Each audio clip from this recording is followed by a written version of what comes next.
Quickly start. मुझे जल्दी से आप लोग जो है कंफर्म कर दो, you people can hear me right? आप लोगों को मेरी आवाज़ आ रही है या नहीं आ रही? मुझे जल्दी से कंफर्म कर देते हो, can you people hear me? चलो, that's so amazing, that's so amazing. अच्छा सर, बिस्मिल्लाहिर्रहमानिर्रहीम।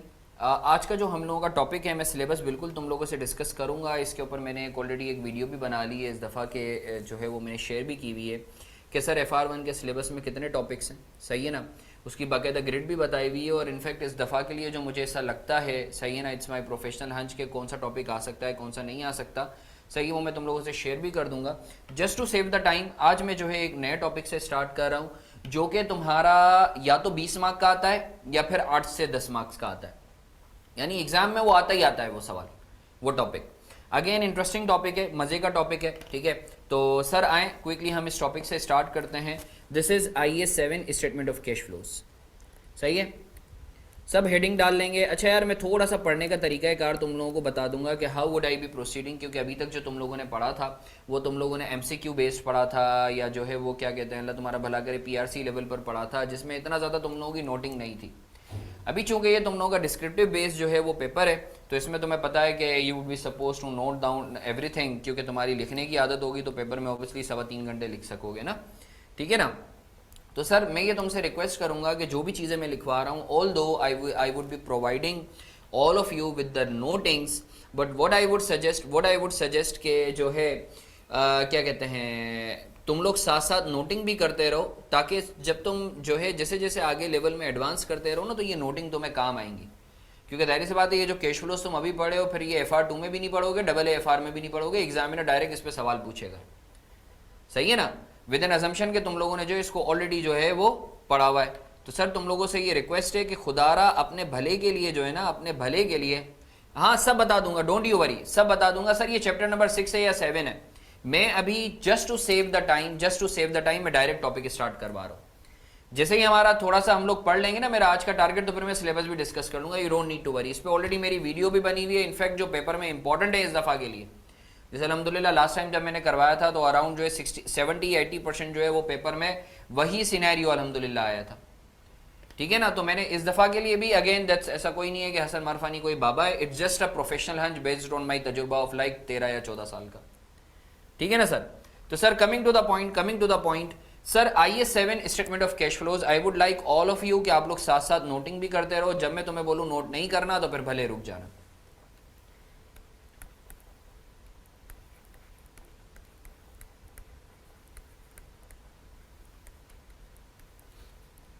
सर मेरे साथ रहेंगे। आवाज कट हो रही है आयशा मेरा बच्चा, मुझे ऐसा लगता है शायद आपके नेट का मसला है। अगर आप जो है लॉग आउट होके लॉग इन हो जाओ ना, तो इंशाल्लाह उससे जो है बेहतरी आ जाएगी, सही है ना आयशा। शायद आपके नेट का मसला है मेरा बच्चा, लॉग आउट होके लॉग इन हो जाओ तो इंशाल्लाह उससे बेहतरी आ जाएगी। अच्छा सर, एक और टॉपिक था statement of changes in equity. अच्छा, मैं statement of changes in equity बाद में करवाऊंगा, सही है ना। पहले मैं स्टेटमेंट ऑफ कैश फ्लोज करवा दूं, उसके बाद फिर मैं statement of changes in equity पे आऊंगा, सही है। तो sir coming to the point, sir आप लोग मेरे साथ रहेंगे। सर आप लोगों ने इंट्रोडक्शन टू अकाउंटिंग में पढ़ा था components of financial statements. Sir कितने कंपोनेंट्स थे, जल्दी से बताएंगे। Components of financial statements 5 I am sorry. Statement of comprehensive income number 2, statement of financial position,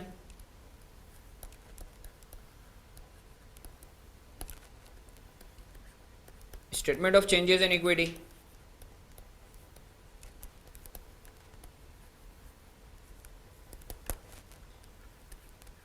statement of cash flows,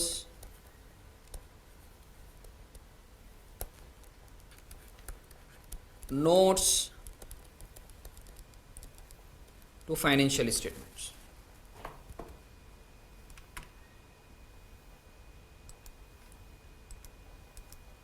अच्छा सर, बिस्मिल्लाहिर्रहमानिर्रहीम।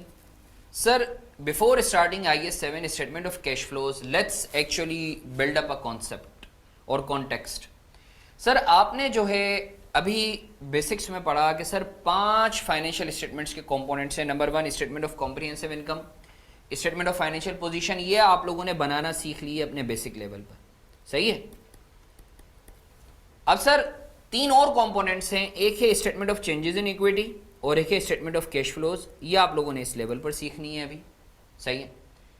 और notes to financial statements. Notes to financial statement sir ये कुछ भी नहीं है, these are the description. Notes का मतलब है these are the description of above four.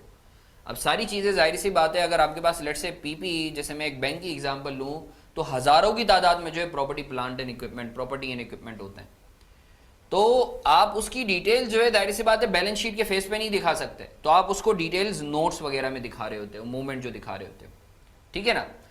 अच्छा सर, तो आज का बल्कि अभी का जो हमारा टॉपिक है वो है statement of cash flows. Sir जल्दी से एक दफा क्विकली रिकैप कर लेते हैं। Statement of comprehensive income company की परफॉर्मेंस दिखाती है in the form of profit और loss. Statement of financial position company की नेट वर्थ दिखाती है कि कंपनी की आज वैल्यू क्या है, सही है ना। Asset is equal to liability plus capital.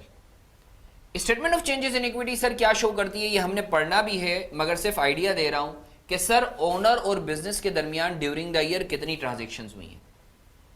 Sir ये क्यों बनाते हैं हम स्टेटमेंट ऑफ, चलें हम लोगों को 1 और 2 तो हमें पता है क्योंकि हम पढ़ के आए हुए हैं कि सर जो है एक परफॉर्मेंस दिखाती है, एक एफएस, एक जो है पोजीशन दिखाती है।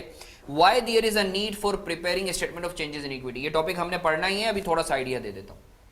Sir statement of changes in equity आप इसलिए बनाते हो क्योंकि एक चीज याद रखो कि ओनर का बिजनेस में जितना ज्यादा इंटरेस्ट होगा ना, बिजनेस उतना ज्यादा ग्रो करेगा। ये एक बेसिक सा नॉर्म है। अगर ओनर का बिजनेस से इंटरेस्ट कम हो रहा है ना, तो जाहिर सी बात है बिजनेस के बैठने के चांसेस ज्यादा हैं। एक आसान सी चीज है, अगर तुम्हें बोला जाए कि यार एक बिजनेस है जिसमें से ओनर जो है डेली बेसिस पर या रेगुलरली जो है वो पैसा अपना बाहर निकाल रहा है, तो तुम्हारी सोच क्या आएगी कि यार ओनर का तो लगता है इंटरेस्ट ही नहीं है। तो मेरी बात समझ रहे हो या नहीं समझ रहे। तो statement of changes in equity से आपको पता चलता है कि यार ओनर और बिजनेस के दरमियान आपस में ताल्लुक कैसा चल रहा है। आई होप सर आपको ये चीज क्लियर है। ये इंशाल्लाह हम लोग डिटेल में statement of changes in equity पढ़ेंगे। अभी जो हमारा टॉपिक है वो है statement of cash flows. Sir statement of cash flows आपका क्यों बनाते हो, होता क्या है, क्या चीज है, इसके ऊपर हमने बात करनी है, सही है ना सर। यानी स्टेटमेंट ऑफ कैश फ्लोज से अपेरेंटली ऐसा लगता है कि सर कैश में जो भी फ्लो होगा उसकी मूवमेंट के हवाले से बताने को आप स्टेटमेंट ऑफ कैश फ्लोज कहते हैं, अपेरेंटली ऐसा लगता है, सही है ना।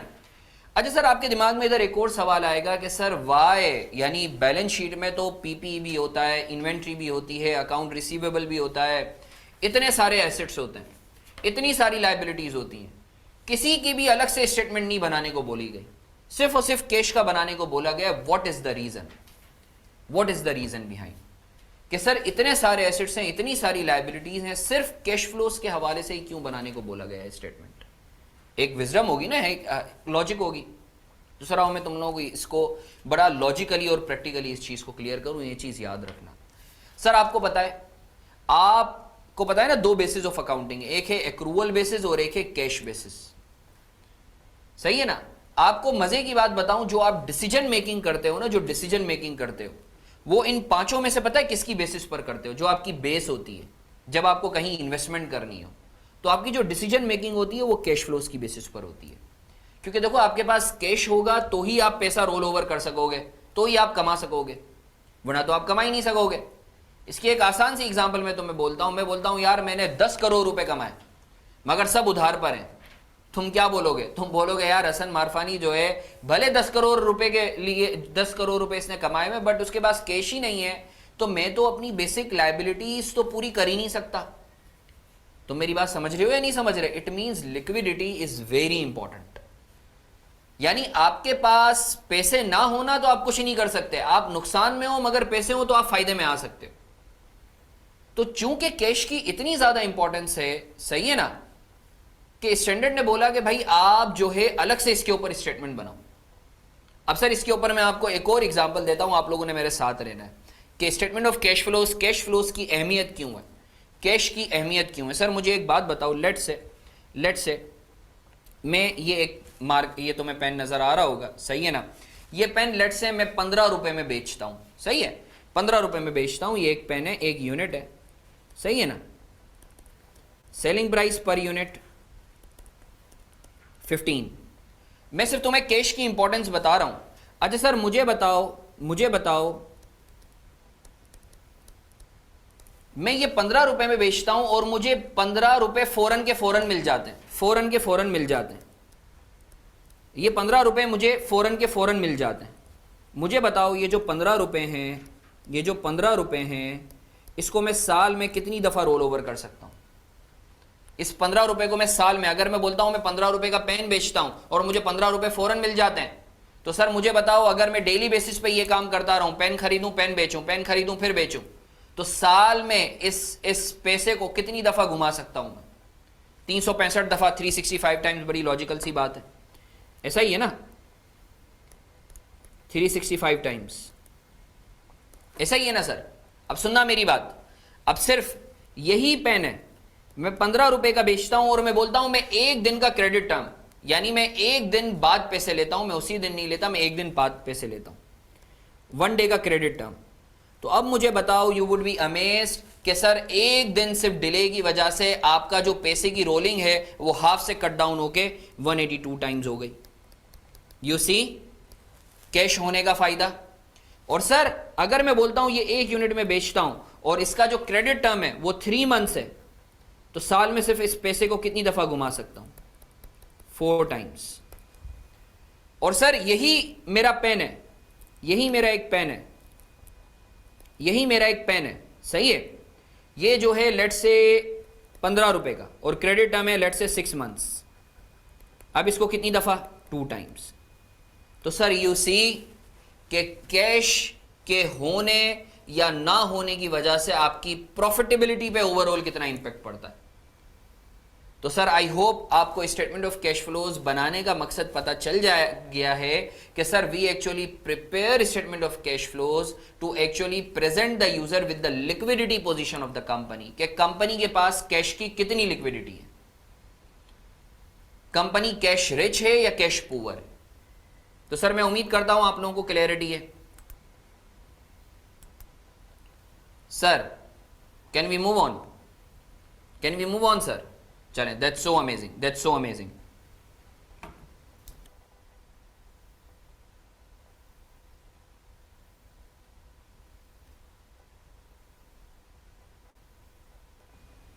चलें, दैट्स सो अमेजिंग।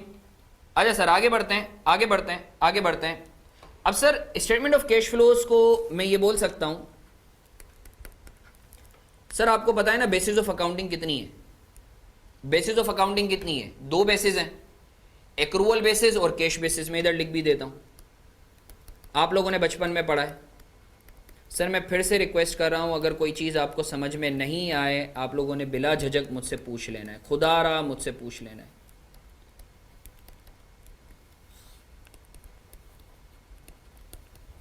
एएसएपी मत जल्दी। अच्छा सर एक्रूअल बेसिस और cash basis. Sir accrual basis कोई मुझे बता सकता है सर एक्रूअल बेसिस क्या होती है? Can anyone please help me out identifying what is meant by accrual basis? जल्दी से बताएंगे। सर एक्रूअल बेसिस में हमने पढ़ा था कि सर आप इनकम और एक्सपेंस को उस वक्त रिकॉर्ड करते हो जब इनकर्न हो या अर्न हो, ऐसा ही है ना? और कैश बेसिस के अंदर आप एक्सपेंस और इनकम को उस वक्त रिकॉर्ड करते हो जब आपने रिसीव किया हो या पेमेंट किया हो, यही पढ़ा था। इस पर फर्दर डेलिब्रेट करने की तो जरूरत नहीं है। अच्छा मुझे अब ये बताओ, मेरा दूसरा सवाल तुमसे कि सर आपकी सारी की सारी अकाउंटिंग कौन सी बेसिस पर होती है? बेसिक अकाउंटिंग का सवाल है सर। हाँ सर याद रखें, याद रखें, आपकी जो बेसिस ऑफ अकाउंटिंग है, अकाउंटिंग वो 2 किस्म की है, 2 बेसिस हैं, एक्रूअल बेसिस और कैश बेसिस। एक्रूअल बेसिस का मतलब ये होता है कि sir you shall be recording income and expense when you are entitled और when you have incurred them respectively. And cash basis means कि you shall be recording your income and expense when you actually receive और pay the cash. सारी की सारी accounting जो हम बचपन से पढ़ते हुए आ रहे हैं वो कौन सी बेसिस पर होती हैं? एक्रूअल बेसिस पर होती हैं। All accounting is done on accrual basis except for statement of cash flows। Sir statement of cash flows Wahid statement है जो आपकी कैश बेसिस पर बनती है।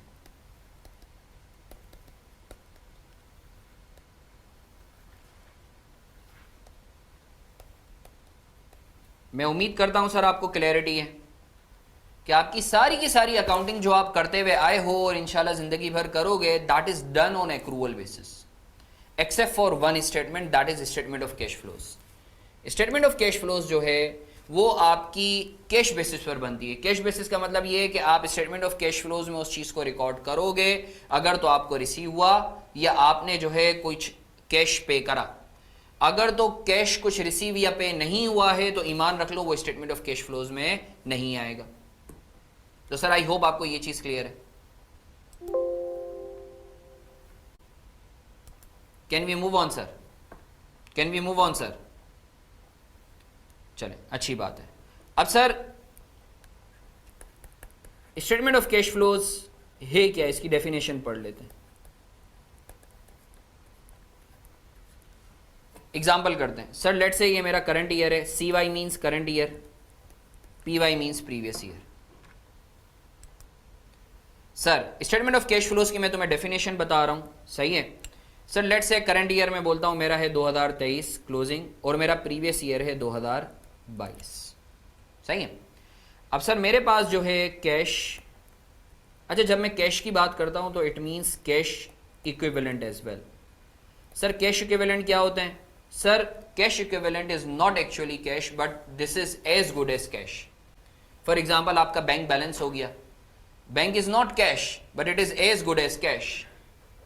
आपका जो है क्रेडिट कार्ड हो गया, डेबिट कार्ड हो गए, सही है ना। तो सर जब मैं कैश की बात कर रहा हूं तो I imply cash equivalent as well, ठीक है ना।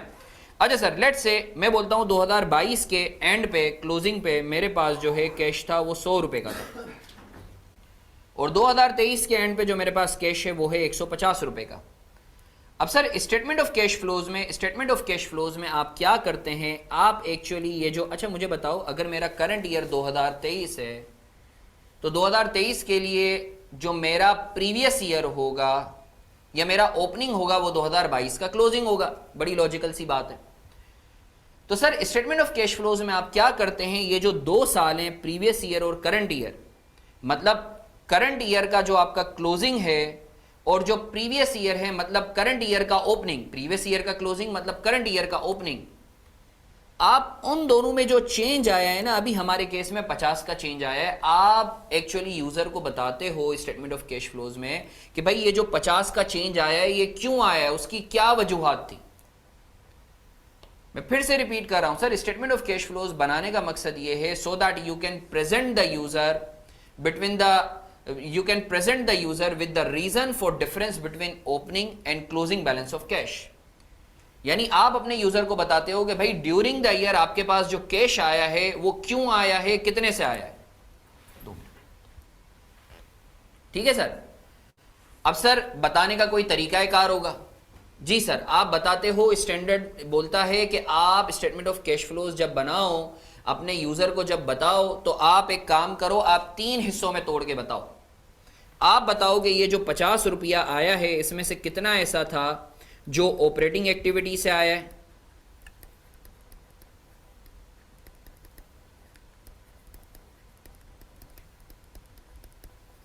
आप बताओ कि ये जो 50 रुपए का चेंज आया है ओपनिंग से क्लोजिंग का ड्यूरिंग द ईयर, आप बताओ इन्वेस्टिंग एक्टिविटी से कितना आया है या कितना गया है।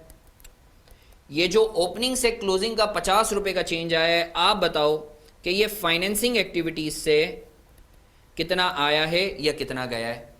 देयर इज अ पॉसिबिलिटी, हो सकता है ऑपरेटिंग एक्टिविटीज से आपका जो है इनफ्लो हुआ हो 100 का, इन्वेस्टिंग एक्टिविटीज के नाम पर आपका 30 का आउटफ्लो हुआ है और फाइनेंसिंग एक्टिविटीज के नाम पर आपका 20 का आउटफ्लो हुआ है। तो नेट बेसिस पे ये 50 ऐसे बनाओ।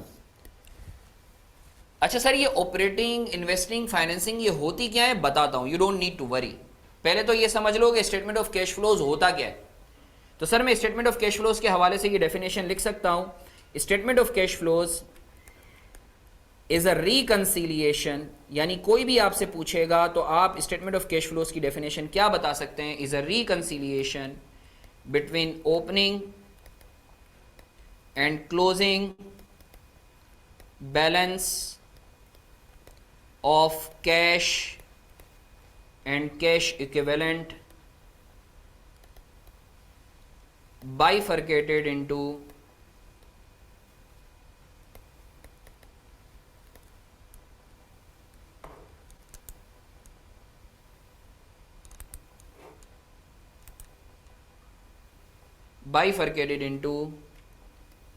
cash flow from operating activities,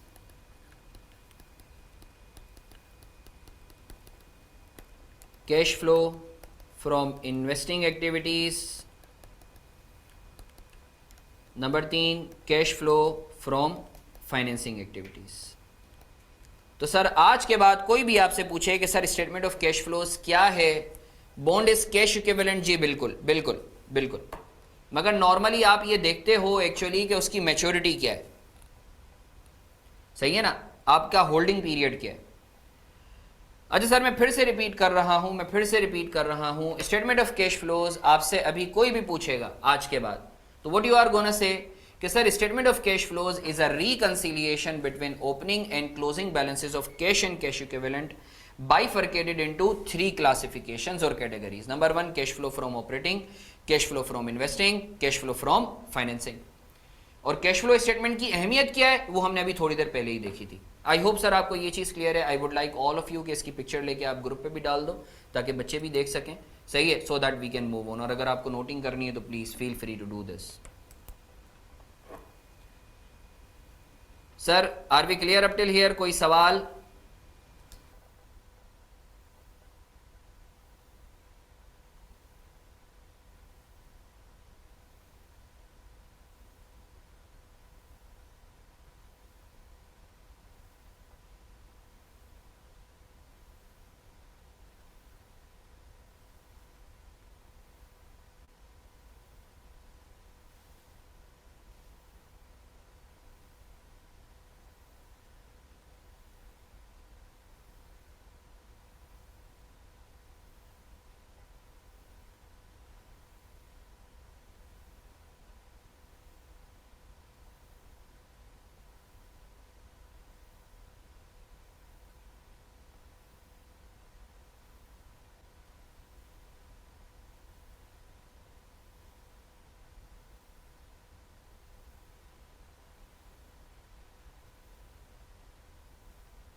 sir can we move on, can we move on? Eraf मेरा बच्चा, अगर तुम मेरे चैनल पे देखोगे ना तो वहाँ बाकायदा एक्रूअल और कैश बेसिस के हवाले से मैंने बताया हुआ है, सही है ना, बल्कि मैंने जो अपने बेसिक्स के लेक्चर्स हैं वो भी शेयर किए हुए हैं। अच्छा कुछ बच्चे इधर ऐसे होंगे जिनकी बेसिक्स जो है ना वो इतनी ज़्यादा स्ट्रॉन्ग नहीं है, सही है ना, तो उसके लिए मैंने बाकायदा अपने इंट्रो के बेसिक्स के लेक्चर्स जो हैं वो ऑलरेडी शेयर किए हुए हैं मैंने, सही है ना, तो you can refer to those lectures. और अगर कोई शॉर्ट कॉन्सेप्ट्स पे जैसे एक्रूवल बेसिस और कैश बेसिस में क्या डिफरेंस है, एसेट और एक्सपेंस में क्या डिफरेंस है, सही है ना, तो सर आपने जो है क्या कहते हैं कि आप चाहो तो आप वहाँ से भी। अच्छा आसिफ मैं बताऊंगा, आसिफ मैं इस पे जवाब, सर FR1 की कितनी क्लासेस हो गई हैं? आज पहली क्लास है बेटा, आज पहली क्लास है।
सब आप लोग सब सर के माइक ऑफ। अच्छा हाँ बिल्कुल, मैं कुछ बोल नहीं रहा था। अच्छा सर, मैं जो है ना आपके जितने भी सवालात हैं ना, कौन सी बुक इस्तेमाल करनी है कौन सी नहीं करनी, हम 1 घंटा पढ़ लें, अपना मेन टॉपिक पढ़ लें, फिर परेशान नहीं हो। तुम लोगों के जितने भी सवालात हैं I am gonna answer each one of them, you don't need to worry, ठीक है ना।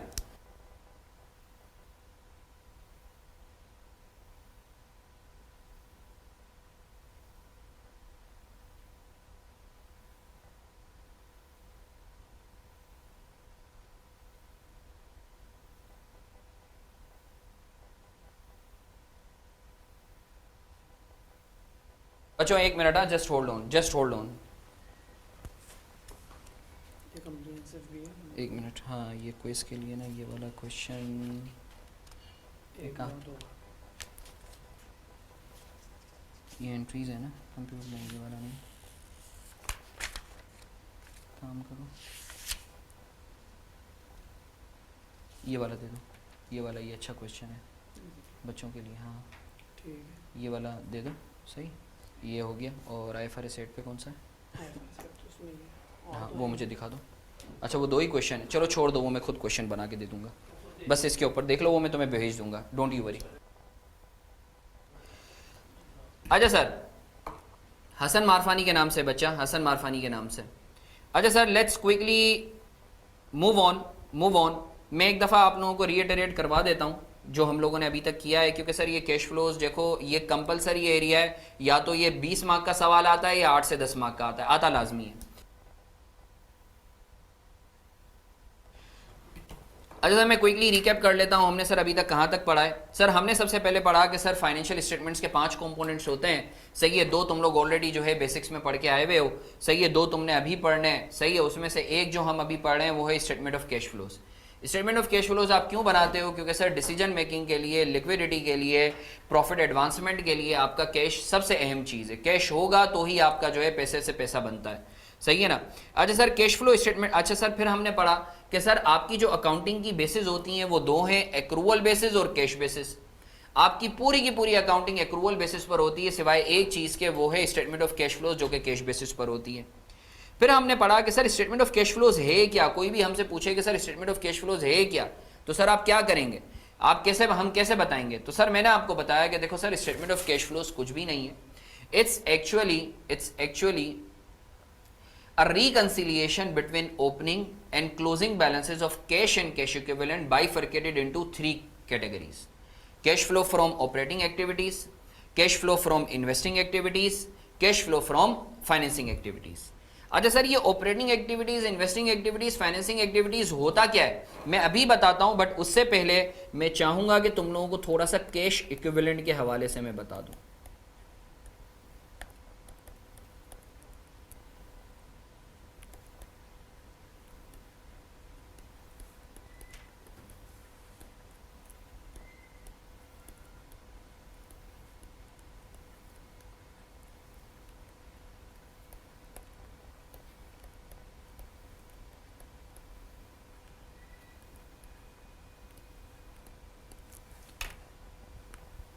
सर आई होप आप लोगों को नज़र आ रहा है और आप लोग साथ साथ कॉपी भी कर रहे हो। बैंक हो गया आपका, बैंक ओडी हो गया, बैंक ओवरड्राफ्ट, सही है। आपके क्रेडिट डेबिट कार्ड्स हो गए,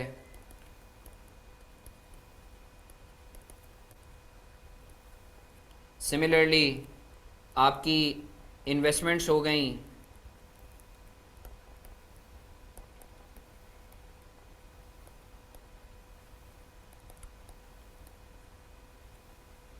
with maturity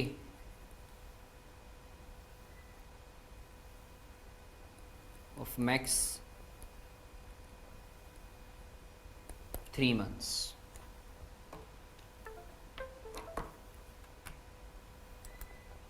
अच्छा सर अब सवाल ये पैदा होता है कि सर आपने बोला कि सर कैश फ्लो स्टेटमेंट जो है इसमें हम सिर्फ कैश नहीं बल्कि कैश इक्विवेलेंट के हवाले से भी हम बताते हैं, we actually treat cash equivalent as cash. तो सर ये कैश इक्विवेलेंट क्या चीज़ है? देखो यार cash equivalent is actually not cash, it's an asset obviously, but and it is not cash but it is as good as cash. For for example आपका जो bank balance हो गया वो भी आपका जो है, जब आप स्टेटमेंट ऑफ कैश फ्लोज बना रहे होगे तो आप बैंक को भी ऐसे ही ट्रीट करोगे एज इफ ये भी कैश है, since it's a cash equivalent. एक और बड़ी इंटरेस्टिंग चीज जो मैं इधर बताने के लिए जा रहा हूं कि सर वो इन्वेस्टमेंट्स जिनकी मैच्योरिटी 3 मंथ्स या उससे कम की हो तो वो भी कैश इक्विवेलेंट की डेफिनेशन में आते हैं। इधर एक बहुत अहम चीज जो एग्जामिनर पूछता भी है, शेयर्स। सर शेयर्स जो हैं, आपने किसी कंपनी के शेयर्स खरीदे में, तो क्या शेयर्स कैश इक्विवेलेंट में आएंगे? और आपका इरादा है कि आप 1 महीने में डिस्पोज कर दोगे? नहीं सर, शेयर्स कभी भी आपके कैश इक्विवेलेंट में नहीं आएंगे। रीजन बीइंग इनकी कोई मैच्योरिटी होती ही नहीं है। याद रखिएगा, किसी भी कंपनी के shares it's not a cash equivalent. I hope sir आपको ये चीज क्लियर है। सर मैं तमाम बच्चों का जवाब चाहूंगा, मैं तमाम बच्चों से चाहूंगा कि वो रिस्पॉन्सिव रहें, ताकि मुझे ऐसा ना लगे कि मैं जो है दीवारों को पढ़ा रहा हूं। सही है, मैं चाहता हूं मुझे ऐसा लगे मैं जिंदा इंसानों को पढ़ा रहा हूं। तो सबका जवाब मुझे चाहिए, सबका जवाब मुझे चाहिए। चलो, that's so amazing of you, that's so amazing of you, माशाल्लाह माशाल्लाह, thank you so much people. अच्छा sir, now let's quickly move on to the next area. Sir आपने बताया कि कैश फ्लो स्टेटमेंट जो है it's a reconciliation of opening and closing balances of cash and cash equivalent bifurcated into from operating activities, cash from investing activities, cash from financing activities. Sir ये operating, investing, financing होता क्या है? बाकायदा इसके ऊपर पूरा इंसाइक्लोपीडिया में खोलता हूं, बस तुम्हें as a bird's eye view में थोड़ा सा बता दूं कि सर स्टैंडर्ड बोलता है कि देखो तुमने जो है ना अपने कैश फ्लो स्टेटमेंट को 3 हिस्सों में तोड़ के बताना है। तुमने बताना है कि मेन धंधे से, मेन कारोबार से कितना कमाया। तो सर ये जो मेन धंधा या मेन कारोबार है, सही है ना सर, इसको बोलते हैं cash flow from operating activities. फिर बोलता है स्टैंडर्ड कि आपने लॉन्ग टर्म एसेट्स में इन्वेस्ट करके कितना कमाया या कितना कैश की फॉर्म में गवाया, ये कहलाता है cash flow from investing activities. इसी तरीके से कैश फ्लो फ्रॉम फाइनेंसिंग का मतलब ये है कि सर कंपनी को जो फाइनेंस मिला लेंडर या ओनर से, उससे इसने कितना कैश अर्न किया या कितना कैश गंवाया। तो सर ये मैंने तुम लोगों को ब्रीफली आइडिया दे दिया है। अब हम एक एक ऑपरेटिंग में क्या है, ऑपरेटिंग का मतलब क्या है, इन्वेस्टिंग में क्या चीज़ें आती हैं, फाइनेंसिंग में क्या चीज़ें आती हैं, एक एक को हम लोग डिटेल में बात करेंगे। You don't need to worry at all. अच्छा सर, यहाँ तक अगर किसी का कोई सवाल है तो मुझसे पूछ लो, otherwise I should move on. Please, a humble request to all of you, if anyone has got any question please feel free to ask, otherwise I should move on. Sir bond और share का difference clear करवा दें।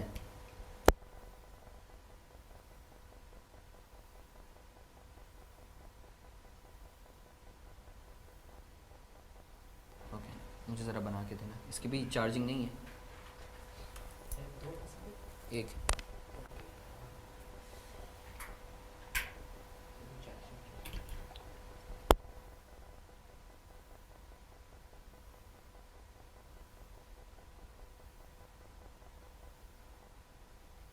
एक बच्चे का सवाल आया है कि सर बॉन्ड और शेयर्स में क्या फ़र्क है।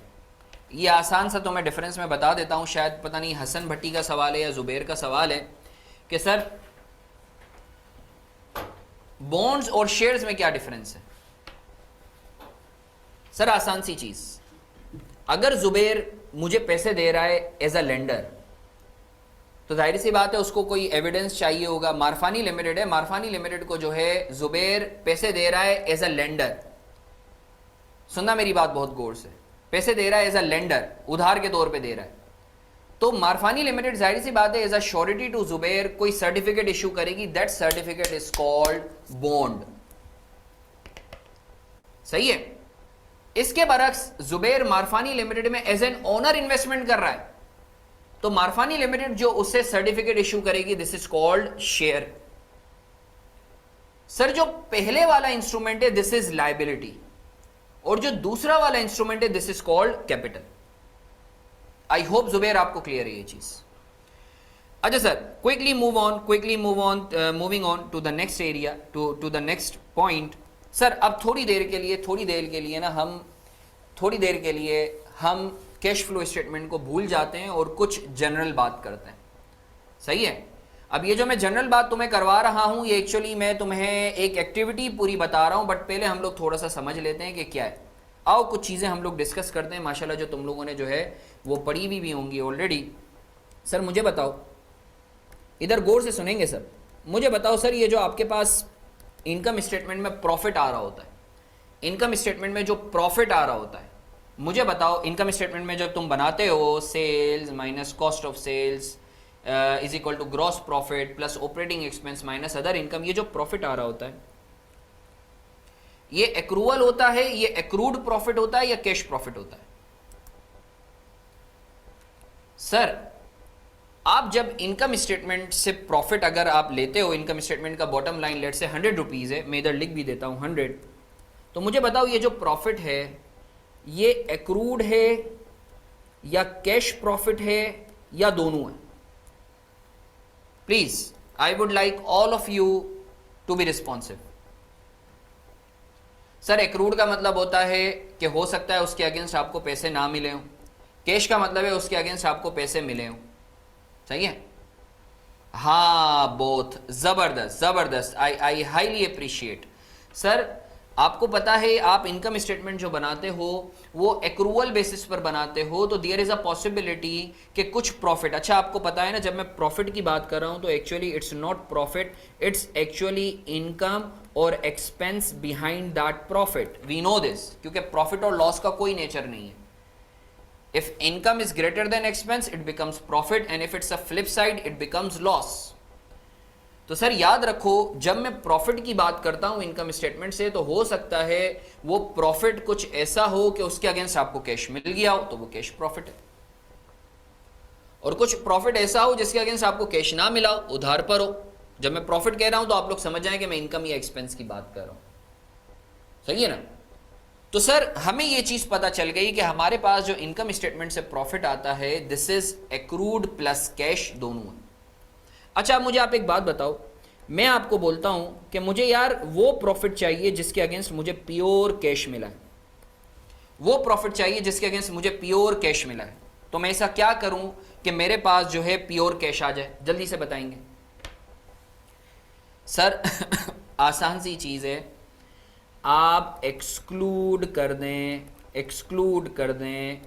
एक्रूड प्रॉफिट, ऐसा ही है ना?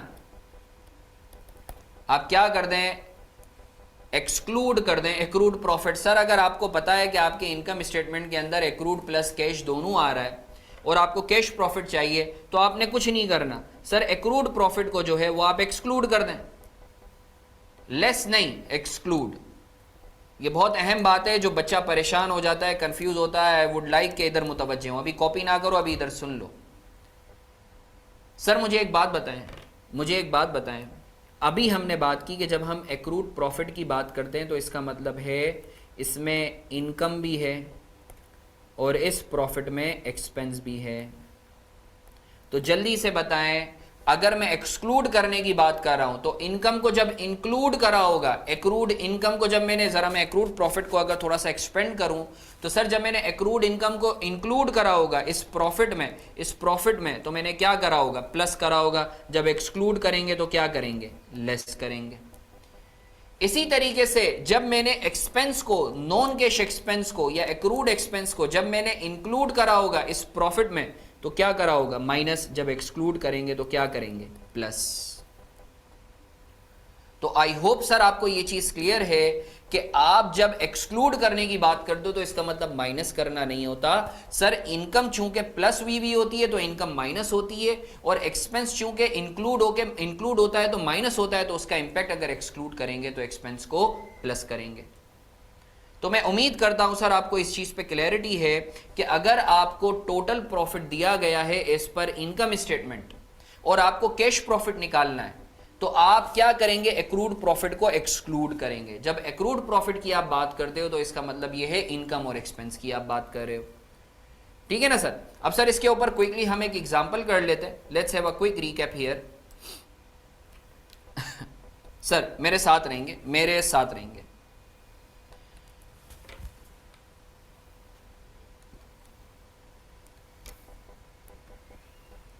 एग्जाम्पल, लेट्स से ये आपका प्रॉफिट एंड लॉस है, चाहिए आप लोगों ने मेरे साथ रहना है। आप लोगों ने मेरे साथ रहना है। सेल्स हैं आपकी 100, कॉस्ट ऑफ गुड्स सोल्ड है आपकी लेट्स से कुछ भी नहीं,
अच्छा सर मैं बता रहा हूँ।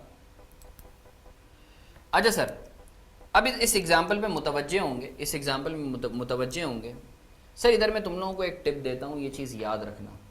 सर अगर तुम्हें कभी भी if you are ever to decide कि सर किसी भी ट्रांजैक्शन में कैश का इन्वॉल्वमेंट है या नहीं, या कोई भी ट्रांजैक्शन कैश फ्लो स्टेटमेंट में आएगी या नहीं, तुमने पता है सिर्फ एक काम करना है। ये टिप फॉर लाइफ है while solving cash flow statement related scenario, जो तुमने याद रखनी है। सर जब भी whenever you are to decide on कि सर किसी भी सिनेरियो में कैश का इन्वॉल्वमेंट है या नहीं, या वो सिनेरियो कैश फ्लो स्टेटमेंट में आएगा या नहीं, तुमने उस ट्रांजैक्शन की एंट्री पास कर लेनी है।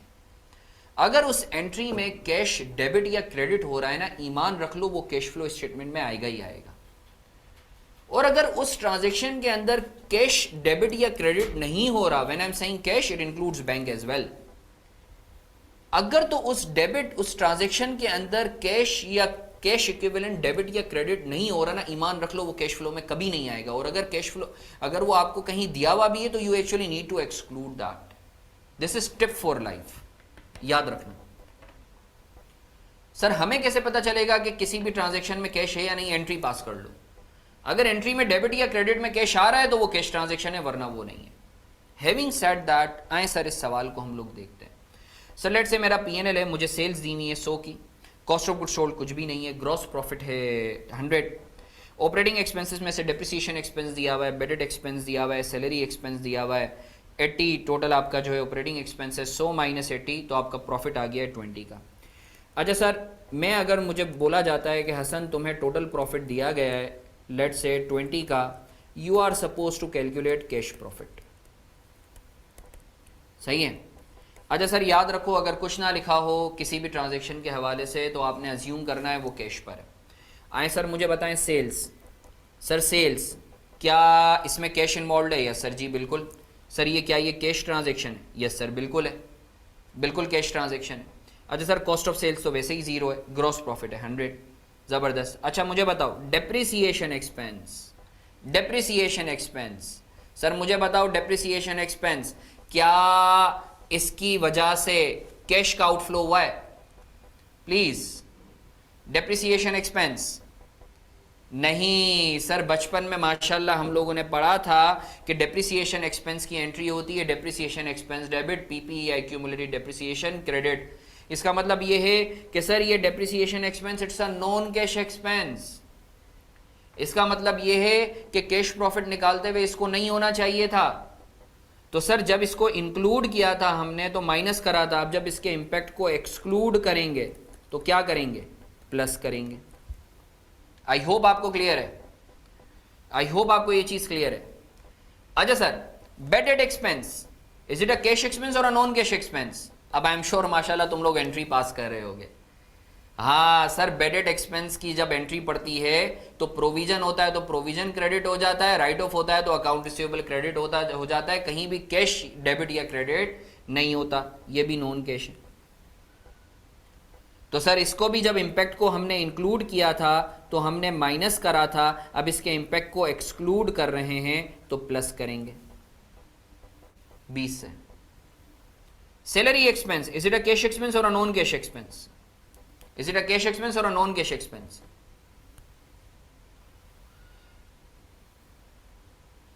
अच्छा हाँ sir, it's a cash expense, तो हमें कुछ इंक्लूड या एक्सक्लूड करने की जरूरत है? नहीं सर, हमें जो है सैलरी एक्सपेंस को इंक्लूड या एक्सक्लूड करने की जरूरत नहीं है। तो सर अब आप मुझे बताओ सर, मेरा कैश प्रॉफिट कितना है?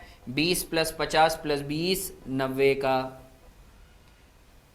अरे सर आपने इतनी लंबी की है, आप आसान सा कर देते। देखो सर आपने कुछ नहीं करना, ये 100 की सेल्स है, आप ऐसा भी तो कर सकते थे।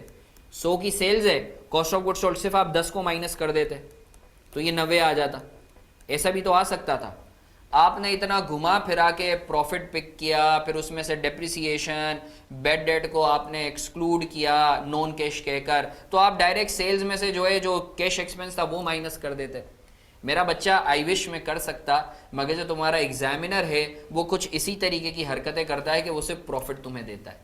ये तो मैं तुम्हें समझाने के लिए पूरा पीएनएल दिया है, वरना एग्जामिनर वो सिर्फ और सिर्फ प्रॉफिट देता है और तुम्हें कुछ एक्सपेंसेस और इनकम्स लिख के दे देता है और तुम्हें कैश प्रॉफिट निकालना होता है। तो आई होप सर आपको ये चीज़ क्लियर है कि सर कैश प्रॉफिट आपका 90 का कैसे आया। अच्छा सर, इधर एक बच्चे का सवाल है, सबके भले के लिए जो है मैं पढ़ देता हूं इधर सवाल।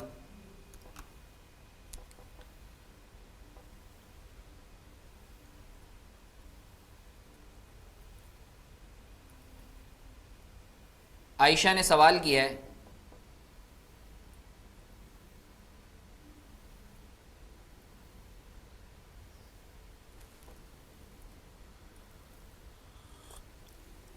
सर IAS 16 में डेप्रिसिएशन एक्सपेंस की एंट्री दो तरह से होती है, उसमें डेप्रिसिएशन एक्सपेंस डेबिट होता है, कैश क्रेडिट होता है। नहीं मेरा बच्चा, ऐसा कतन नहीं होता, अल हराम। वो तुमने जो पढ़ा होगा, मैं इसको रिकैप कर देता हूँ, शायद तुम मिस आउट कर रहे हो। इसके ऊपर मेरी एक वीडियो भी जो है वो बनी हुई है, मैंने ये छोटे छोटे कॉन्सेप्ट्स पे। देखो वो जो तुमने पढ़ा है ना, वो ये पढ़ा है तुमने कि डेप्रिसिएशन एक्सपेंस रिकॉर्ड करने के दो तरीके हैं, डायरेक्ट अप्रोच और इनडायरेक्ट अप्रोच। इनडायरेक्ट अप्रोच के अंदर तुम डेप्रिसिएशन एक्सपेंस डेबिट करते हो और अलग से कॉन्ट्रा अकाउंट खोलते हो with the name accumulated depreciation. और डायरेक्ट अप्रोच के अंदर तुम डेप्रिसिएशन एक्सपेंस डेबिट करके तुम क्या क्रेडिट करते हो? पीपी डायरेक्टली क्रेडिट करते हो। तो एक्चुअली इसका कॉन्सेप्ट ये है, खुद सोचो ना, डेप्रिसिएशन के अगेंस्ट तुम कैश क्यों पे करोगे? किसको पे करोगे? क्या वियर एंड टियर हो रहा है? यानी कोई चीज ऐसा तो नहीं है ना कि तुम यूं ही बैठे बैठे depreciation expense debit cash credit, अगर पैसे देने तो मुझे दे दो यार, डेप्रिसिएशन के नाम पर किसी चीज का डेप्रिसिएशन होता है ना। आई होप आपको ये चीज क्लियर है बच्चा।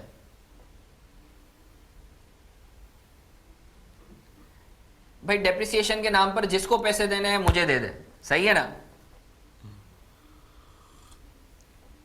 चलो सर, अच्छी बात है। अगेन मैं फिर से चाहूंगा, देखो यार मैं फिर से एक बात बोल रहा हूं जी सर आप आते मुझे ओके अच्छा यार, बस एक चीज मैं तुम लोगों को बोलूंगा, देखो इस लेवल पे पढ़ाने का मकसद ही यही है कि तुम लोगों के जो कॉन्सेप्ट्स हैं ना वो मैं क्लियर कर सकूं, ठीक है? तो खुदारा vomit out your confusions, vomit out your खुराफात, ताकि जो है अभी तुम लोगों की पता है बेस अच्छी होगी ना, तो आगे जाके जो है यानी तुम लोग जो है क्या कहते हैं FR2 में, AAFR में, MSA1 में, everything would help you out, ठीक है? तो सर आज जिस तरीके से मैं जो है सिर्फ पाकिस्तान में नहीं बल्कि इंटरनेशनली भी जो मैं ट्रेनिंग्स वगैरह दे रहा होता हूँ, उसकी वजह ये है कि मेरे कॉन्सेप्ट जो हैं वो उसमें थोड़े से मुनासिब हैं अल्हम्दुलिल्लाह, ठीक है ना? तो खुदारा तुम्हारे दिमाग में जो भी खुराफात हैं, you better vomit them out so that I can answer them, सही है? अच्छा सर आगे बढ़े।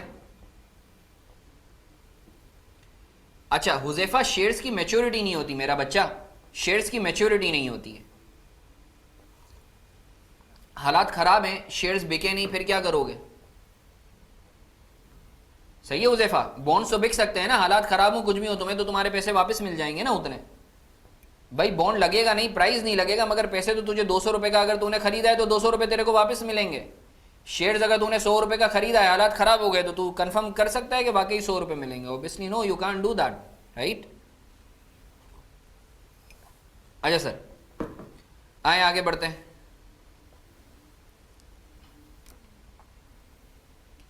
देखो बेड डेट जो है ना, आप वो तो एबनॉर्मल सिनेरियो है ना, हम तो नॉर्मल सिनेरियो की बात करते हैं ना, नॉर्मल सिनेरियो की बात करते हैं ना। देखो लॉ जो बनाया जाता है वो कभी भी एबनॉर्मल को देख के नहीं बनाया जाता, वो नॉर्मल को देख के बनाया जाता है मेरा बच्चा। याद रखो, याद रखो, लॉ का पहला उसूल वो हमेशा नॉर्मल सिनेरियो को कैटर करता है, कभी भी एबनॉर्मल सिनेरियो को कैटर नहीं करता। सही है। अच्छा सर आगे बढ़ते हैं। अच्छा सर अब एक क्वेश्चन दे रहा हूं, I would like all of you to attempt this scenario.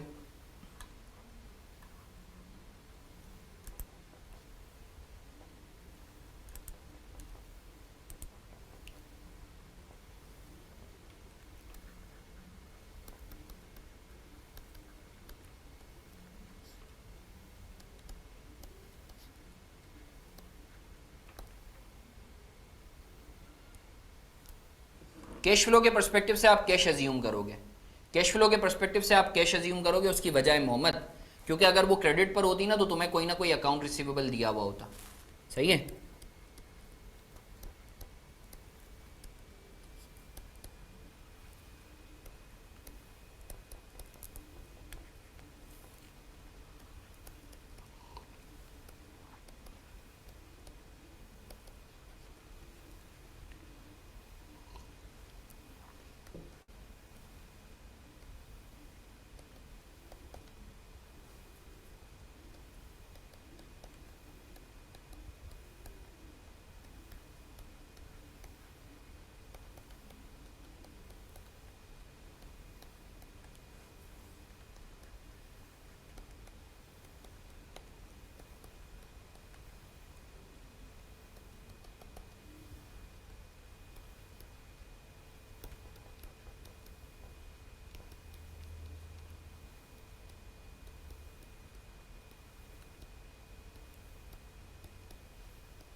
Net profit कितना आ रहा है?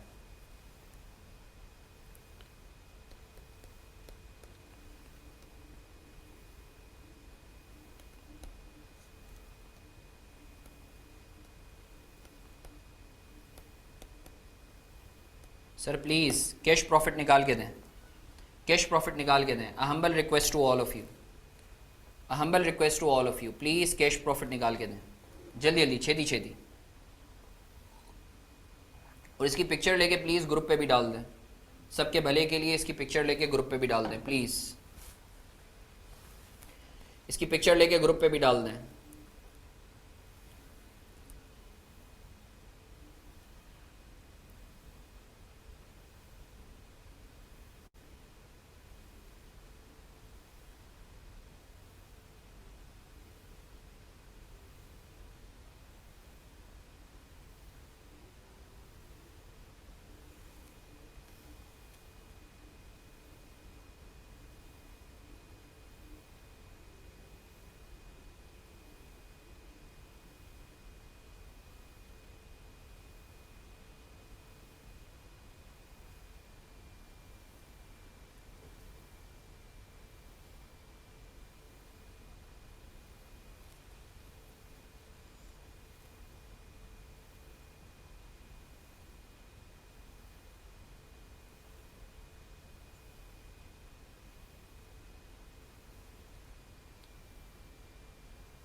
अदर इनकम में मैंने बच्चा लिखा है रिकवरी ऑफ राइट ऑफ और decrease in provision for bad debt. एक है रिकवरी ऑफ राइट ऑफ और एक है decrease in provision for bad debt.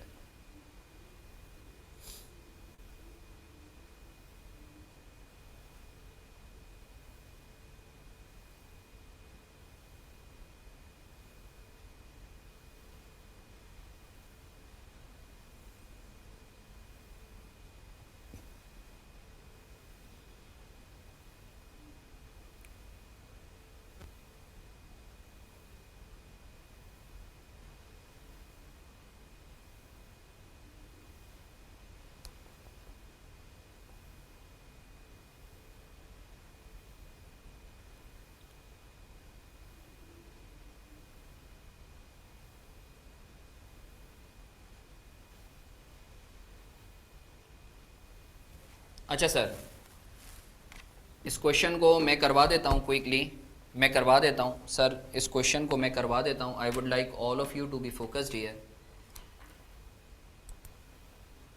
Sir illustration 2, PNL आपको दिया है, सेल्स हैं आपकी 1000, कॉस्ट ऑफ गुड्स सोल्ड कुछ भी नहीं है, ग्रॉस प्रॉफिट 1000 है। ऑपरेटिंग एक्सपेंसेस में डेप्रिसिएशन एक्सपेंस दिया हुआ है, बेडेड एक्सपेंस दिया हुआ है, रेंट एक्सपेंस दिया हुआ है। सही है, आपने देखते ही जो है क्या कहते हैं देखा कि डेप्रिसिएशन एक्सपेंस जो है इट्स अ नॉन कैश क्योंकि आपने एंट्री पास कर ली। Bad debt expense it's a non cash क्योंकि बेडेड एक्सपेंस डेबिट होता है, प्रोविजन या रिसीवेबल क्रेडिट होता है। Rent expense it's a cash item. Other income के अंदर रिकवरी ऑफ राइट ऑफ दिया हुआ है। रिकवरी ऑफ राइट ऑफ जो है सर आपका कैश आइटम है या नॉन कैश आइटम है? Recovery of write of. Sir recovery of write of जो है हमें पता है sir it's a cash item क्योंकि आपको कैश मिलता है। राइट ऑफ होने के बाद जो आपको पैसे मिलते हैं this is called recovery of write off. It's a cash item. Decrease in provision for bad dates, is it a cash item और अ नॉन कैश आइटम? माशाल्लाह सब बैड डेट्स के चीते हो। Sir it's a non cash item. आपको शक था कि आपको लेट से 50 रुपये नहीं मिलेंगे, अब आपको ऐसा लगता है कि आपको 30 रुपये नहीं मिलेंगे, तो सर 20 रुपये से आप अपना शक क्या कर रहे हो? कम कर रहे हो। It's a non cash item. सही है ना? आई होप सर आपको ये चीज़ क्लियर है। तो सर आए हम इसको प्रॉफिट को लिख देते। प्रॉफिट था हमारा 935, हमने कुछ एडजस्टमेंट्स की। सर सेल्स कुछ नहीं लिखा हुआ तो cash, cost of goods sold वैसे ही कुछ भी नहीं है, gross profit. Depreciation expense non cash है, तो जब इंक्लूड करा था तो माइनस करा था, एक्सक्लूड करेंगे तो प्लस करेंगे। बेडेड एक्सपेंस नॉन कैश है, जब इंक्लूड करा था तो माइनस करा है ऊपर, एक्सक्लूड करेंगे तो ऐड करेंगे। Sir rent expense, sir it's a cash item, we are not suppose to do anything with this.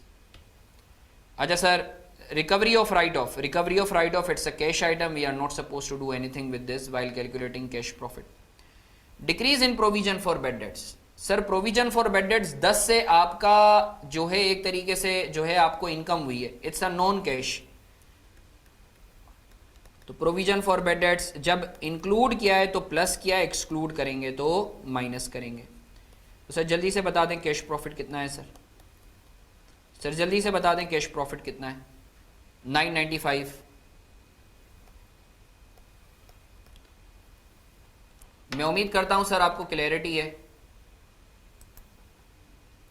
कितने बच्चों का 995 आया था? जल्दी से बताओ कितने बच्चों का 995 आया था? जल्दी जल्दी, छेती छेती। जबरदस्त मुकद्दस, रिदा जबरदस्त, बहुत अच्छे बहुत अच्छे, सैयदा बहुत अच्छे माशाल्लाह, हसीन बहुत अच्छे, जबरदस्त, दैट्स सो एप्रिशिएबल। आगे बढ़े sir, can we move on sir?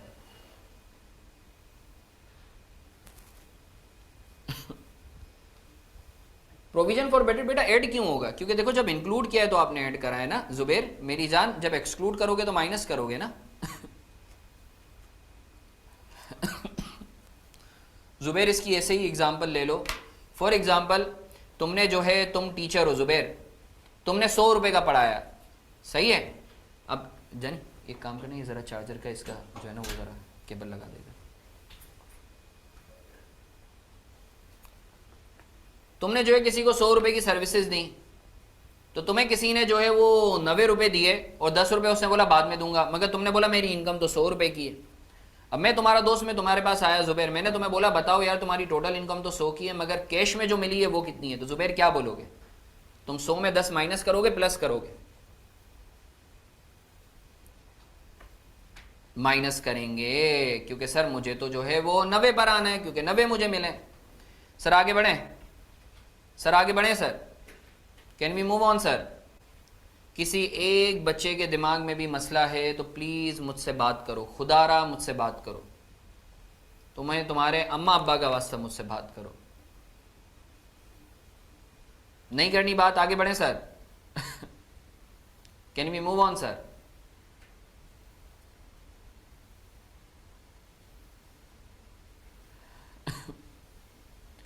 Recovery of write off की entry, sir recovery of write off की एंट्री जो पास होती है वो ये पास होती है, कैश डेबिट, अदर इनकम, जिसको तुम बाद का रिकवरी ऑफ राइट ऑफ भी कहते हो, वो क्रेडिट होता है। सही है बच्चा?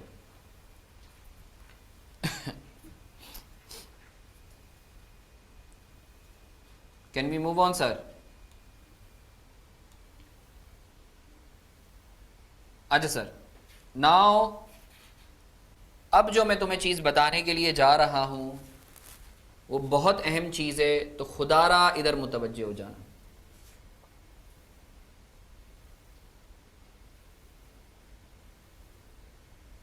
अच्छा, आयशा ने बोला कि सर कैश प्रॉफिट में डेप्रिसिएशन एक्सपेंस और बेडेड एक्सपेंस क्यों ऐड हुआ है? ये तो नॉन कैश है ना। मेरा बच्चा, नॉन कैश है तभी तो ऐड हुआ है। आयशा चलो सबको छोड़ो, हम एक एग्जाम्पल करते हैं, सही है ना? ये चूंकि एराफ का भी शायद ये सवाल था, आओ एक एग्जाम्पल करते हैं और तुमने हमें जवाब देना है, सही है? हम सब मिलके तुम्हारी मदद करेंगे, सही है ना? तुमने हमें जवाब देना है। For example Ayesha, for example तुम जो है लेट से चेयर्स बेचती हो, सही है ना? कुर्सियां जो है उसकी ट्रेडिंग करते हो, सही है? अब तुमने जो है चेयर्स बेच के सेल आउट करके तुमने कमाए कैश की फॉर्म में 100 रुपीज, सही है? तुमने कमाए कैश की फॉर्म में 100 रुपीज, और जाहिर सी बात है कि यू आर चार्टर्ड अकाउंटेंट माशाल्लाह, तो तुमने पढ़ा है कि यार डेप्रिसिएशन भी चार्ज करते हैं। तो डेप्रिसिएशन के नाम पर तुमने 10 रुपये का, जो तुम्हारे एसेट्स वगैरह थे, जो प्रेमिसेस थी, उसका 10 रुपये का डेप्रिसिएशन तुमने चार्ज किया। तो तुमने जो कमाए, अर्न जो किया तुमने, जो तुमने सेल करी, वो करी कैश सेल, जो तुमने करी वो करी 100 की, और डेप्रिसिएशन के नाम पर तुमने 10 रुपये माइनस किए। मुझे बताओ मेरा बच्चा, तुम्हारा प्रॉफिट कितना है? तुम्हारा प्रॉफिट कितना है?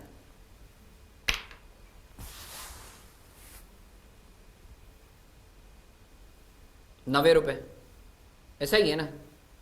₹90। मैं लॉजिक देने जा रहा हूं कि सर डेप्रिसिएशन और बेड डेट को ऐड क्यों करते हैं, ऐसा ही है ना? अब सुनो मेरी बात आयशा, मैं तुम्हें बोलता हूं भाई अकाउंटेंट की तरह मत सोचो। तुम जो है मुझे ये बताओ, तुम्हें कैश की फॉर्म में कितना मिला? तुम्हें कैश की फॉर्म में कितना मिला आयशा? कैश की फॉर्म में कितना मिला है?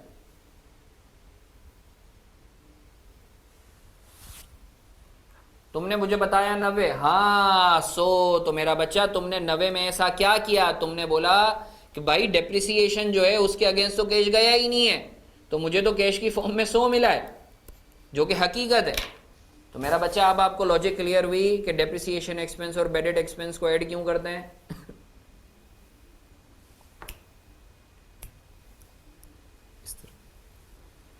चलो, इट्स गुड टू हियर, माशाल्लाह जो है you people are clear on this. Now sir let's quickly move on.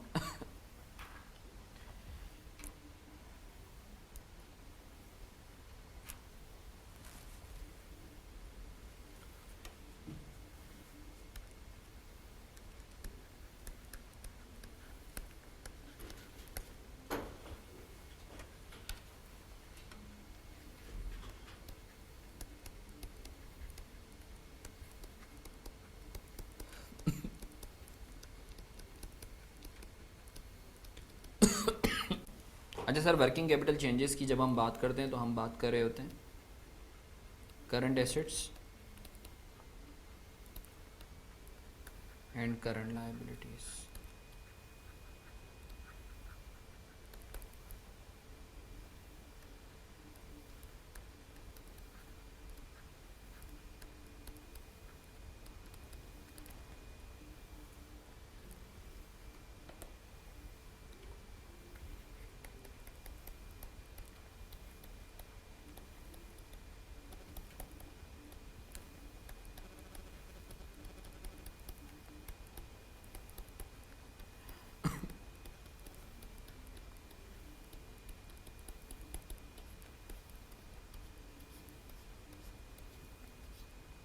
पहले रूल लिख लो, फिर बात करते हैं।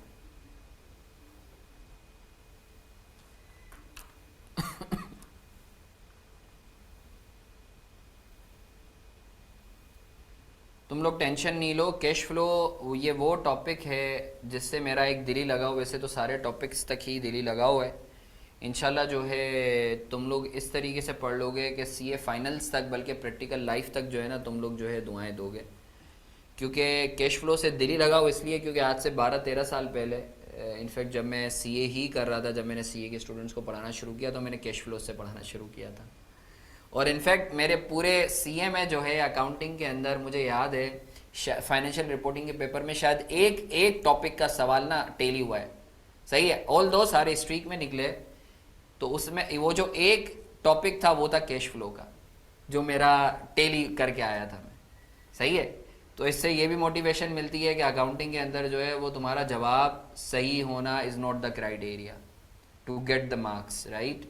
जवाब गलत भी है, स्टेप्स हैं, तो it's totally fine, you will get the marks for the steps.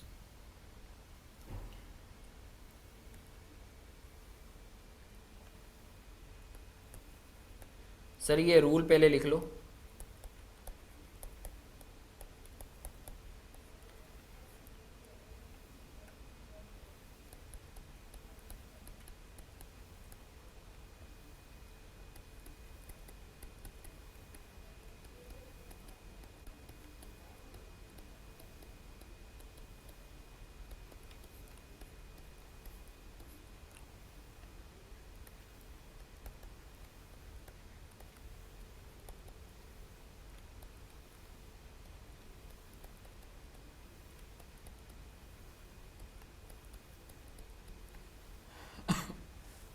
CA means current assets, not chartered accountant.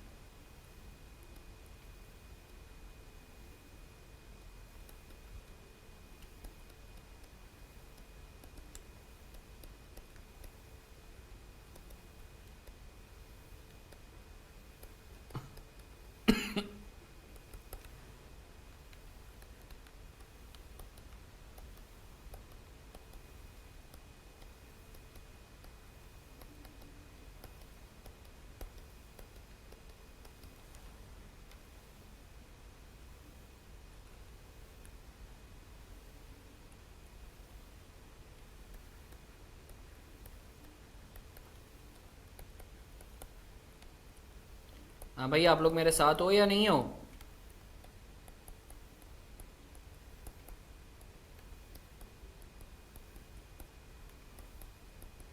Sir आप लोग मेरे साथ हो या नहीं हो?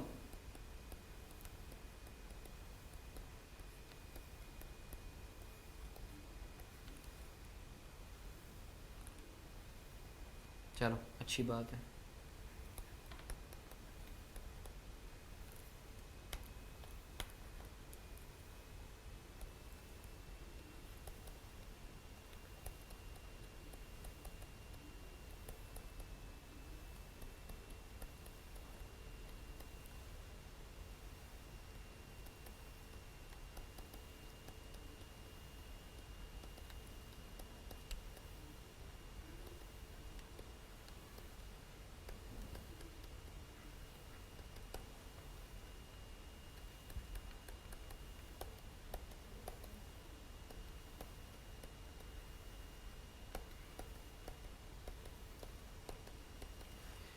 सर ये बहुत अहम रूल है।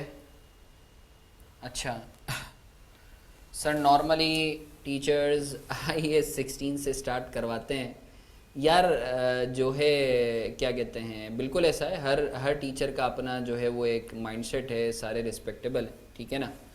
तो इट्स जस्ट के क्या कहते हैं कि ये टॉपिक मुझे ऐसा लगता है बच्चे को ज़्यादा बेहतर समझ में आ सकता है, इसलिए इससे स्टार्ट करवाता हूँ।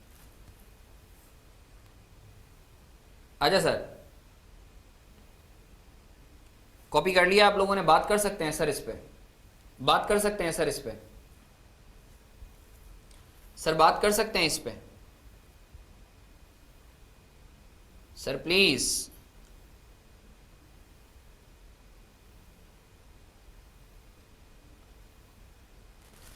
सर आप कैश फ्लो स्टेटमेंट पढ़ाते पढ़ाते जो है ये प्रॉफिट से कैश प्रॉफिट निकालना सिखा रहे हैं, तो सर ये क्या माजरा है? मेरा बच्चा ईमान रखो, ईमान रखो, अभी सारी चीज़ें कनेक्ट हो जाएंगी अगले 10 मिनट में, सही है ना। अभी जैसा बोलता हूँ इसको एब्जॉर्ब करते रहो, फिर हम बात करते हैं। सर ये वाला रूल जो मैं अभी बता रहा हूं, I would like all of you to be focused here. अब सब इधर सुनेंगे मेरी बात। इस पर फिर हम लोग 7-8 अच्छे अच्छे क्वेश्चंस करेंगे, फिर हम इसकी लॉजिक भी देखेंगे। सब मेरे साथ हो, जल्दी से मैसेज करके बता दो। सब मेरे साथ हो या नहीं हो, जल्दी से मुझे मैसेज करके बता दो, ताकि मैं सुकून में आ जाऊं कि हाँ यार मैं दीवारों को नहीं पढ़ा रहा, मैं जिंदा जो है सेहतमंद इंसानों को पढ़ा रहा हूं। चलो, that's so amazing of you, thank you thank you. अच्छा सर, हम लोग अभी बात कर रहे थे कि सर हमें जो है प्रॉफिट जो है एक्चुअली उससे कैश प्रॉफिट पर अगर हमें आना है तो हम कुछ तो जो है क्या कहते हैं नॉन कैश आइटम्स को, जैसे डेप्रिसिएशन, बेडेड एक्सपेंस और कोई नॉन कैश इनकम्स को हम एक्सक्लूड करेंगे।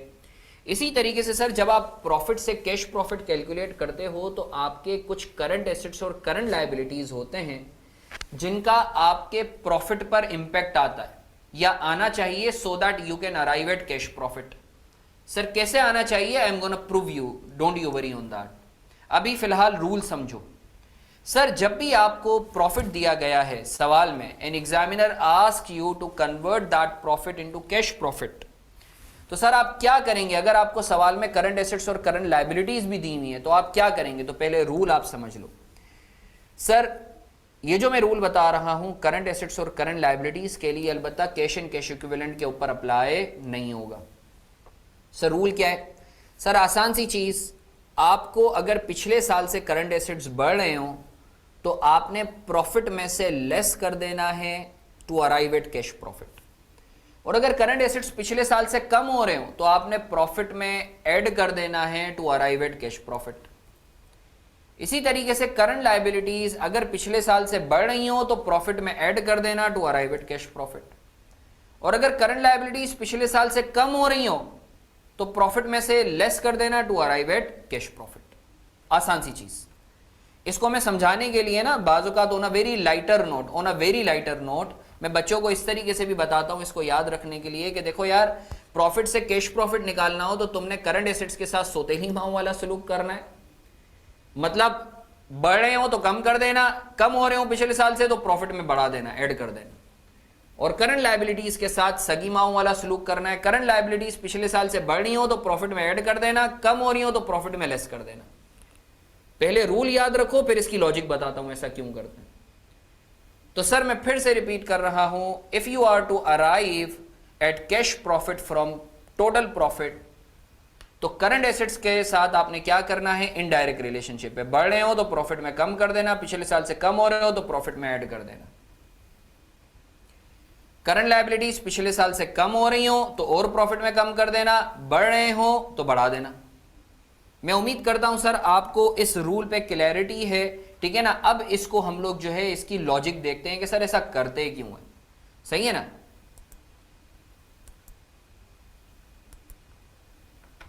याद हो गया? अगर तुम्हें याद करना हो ना तो ये जो मैंने मंजन बताया है ना कि सर करंट एसेट्स के साथ सौतेली माओ वाला सलूक, करंट लायबिलिटीज के साथ सगी माओ वाला सलूक, ये याद कर लो, इंशाल्लाह जिंदगी भर नहीं भूलोगे। सर लॉजिक विजडम अभी बताता हूं। सर आगे बढ़े। आगे बढ़े सर। आसिफ मेरा बच्चा, करंट एसेट्स पिछले साल से बढ़ रहे हो तो प्रॉफिट में कम कर देना, लेस कर देना। करंट एसेट्स पिछले साल से कम हो रहे हो तो बढ़ा देना। करंट लायबिलिटीज पिछले साल से बढ़ रही हो तो प्रॉफिट में ऐड कर देना, और करंट लायबिलिटीज पिछले साल से कम हो रही हो तो प्रॉफिट में लेस कर देना। अच्छा सर आगे बढ़ सकते हैं।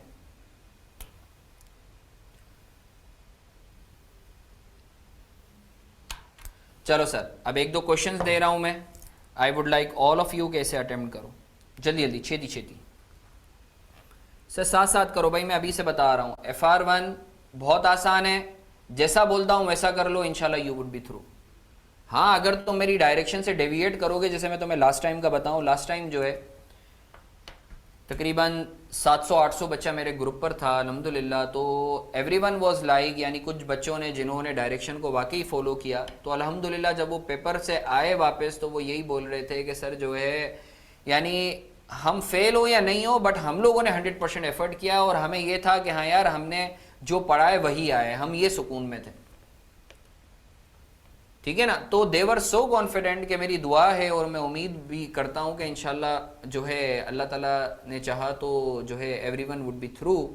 But the point to be noted here is कि भाई देखो तुम लोग जो है ना अभी पीआरसी से जो आए हो वो जाहिर सी बात है अभी एमसीक्यू की दुनिया से तुम आए हो। दिस इज डिस्क्रिप्टिव बेस्ड दुनिया, इसमें तुमने अभी से प्रैक्टिस करनी होगी। एंड टाइम पे रखोगे ना, मैं ये नहीं बोलता नामुमकिन होगा, बट बहुत मुश्किल होता है।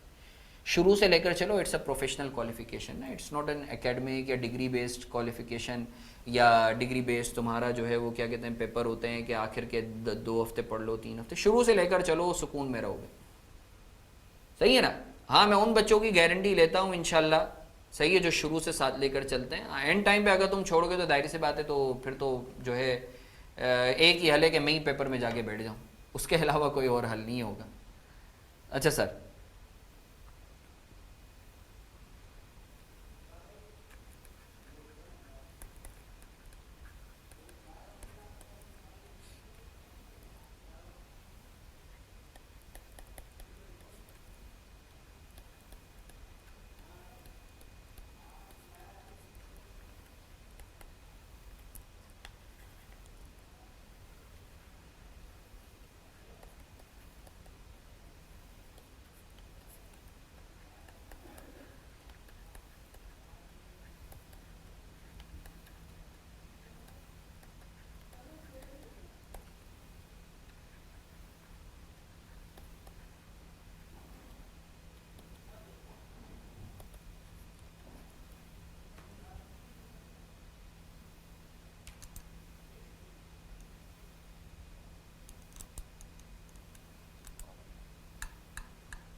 Sir profit for the year है 20,000, सही है ना।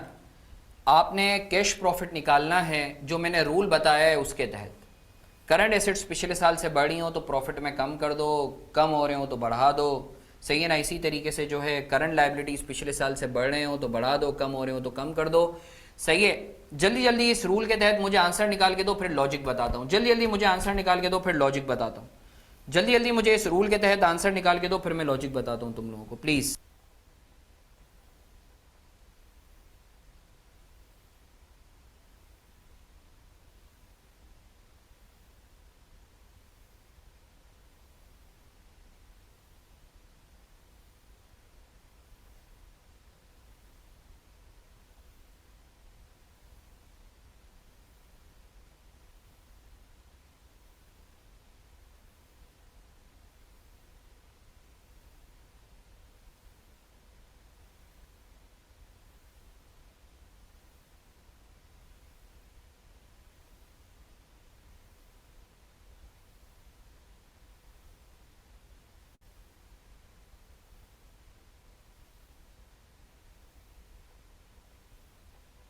एक बच्चे का मासूम सा सवाल आया है, सर अगर जो है सेम हो तो क्या होगा।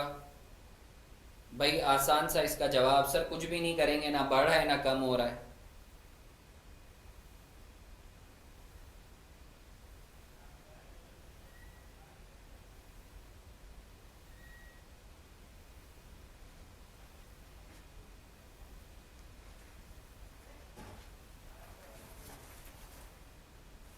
हाँ बोलो, बोलो बोलो।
अच्छा सर,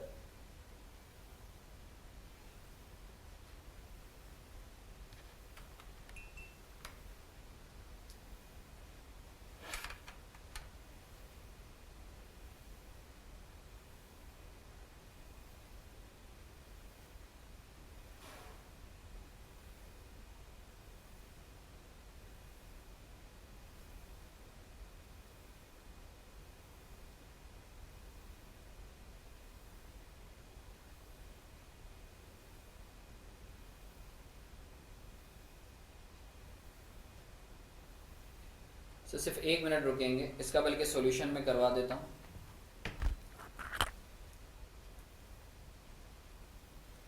सर फिर इसकी लॉजिक पे हम बात करते हैं। सर SOFP है आपके पास, अकाउंट रिसीवेबल दिया हुआ है, इन्वेंट्री दी हुई है, आपको प्रीपेड एक्सपेंस दिया हुआ है, करंट लाइबिलिटीज़ दी हुई हैं, एक्रूड एक्सपेंस में करंट लाइबिलिटीज़ में अकाउंट पेबल दिया हुआ है, एक्रूड एक्सपेंस दिया हुआ है, प्रॉफिट फॉर द ईयर है 20,000। हमें कैश प्रॉफिट कैलकुलेट करना है, सही है ना सर? अभी मैं फिर से रिटरेट कर दूँ, we shall be talking about the logic, but पहले हम लोग इस रूल को पक्का कर लें। सर प्रॉफिट कितना दिया हुआ है? प्रॉफिट है 20,000, सही है। अच्छा सर, आपको कैलकुलेट करना है कैश प्रॉफिट, सही है। कैश प्रॉफिट के लिए हमने रूल पढ़ा था कि सर वर्किंग कैपिटल चेंजेस अगर दी हुई हो तो करंट एसेट्स अकाउंट रिसीवेबल पिछले साल से क्या हो रहा है सर? बढ़ रहा है, तो क्या कर देंगे? माइनस कर देंगे। इन्वेंट्री पिछले साल से क्या हो रही है? इन्वेंट्री पिछले साल से क्या हो रही है सर? इन्वेंट्री पिछले साल से कम हो रही है, तो क्या करेंगे? प्लस करेंगे, सही है ना। इसी तरीके से प्रीपेड एक्सपेंस पिछले साल से क्या हो रहा है? प्रीपेड एक्सपेंस पिछले साल से कुछ भी नहीं हो रहा, कोई चेंज नहीं है, तो कुछ भी नहीं करेंगे। अकाउंट पेएबल पिछले साल से क्या हो रहा है सर? अकाउंट पेएबल 4,000 से बढ़ रहा है, तो बढ़ा देंगे। एक्रूड एक्सपेंस सर पिछले साल से क्या हो रहा है सर? पिछले साल से एक्रूड एक्सपेंस कम हो रहा है, तो क्या करेंगे? 1,500 से कम कर देंगे। और सर मुझे बताओ कैश प्रॉफिट कितना है? जल्दी से बताएंगे कैश प्रॉफिट कितना है? 23,500। मैं उम्मीद करता हूँ सर आपको क्लैरिटी, मैं उम्मीद करता हूँ सर आप लोगों को clarity. If there is any confusion please feel free to ask, please feel free to ask if there is any confusion. Are we clear up till here? And I'm sure you people are taking picture and sharing on the relevant group. Sir आगे बढ़ सकते हैं, can we move on sir? चलो अच्छी बात है। अब sir मैं तुम लोगों को हैंड आउट भेज रहा हूँ कैश फ्लोज का, सही है ना। इसको जल्दी से जो है आप लोग सॉल्व करो, कुछ क्वेश्चंस मैं आप लोगों को दे रहा हूँ, जल्दी जल्दी सॉल्व करेंगे इसे, छेती छेती।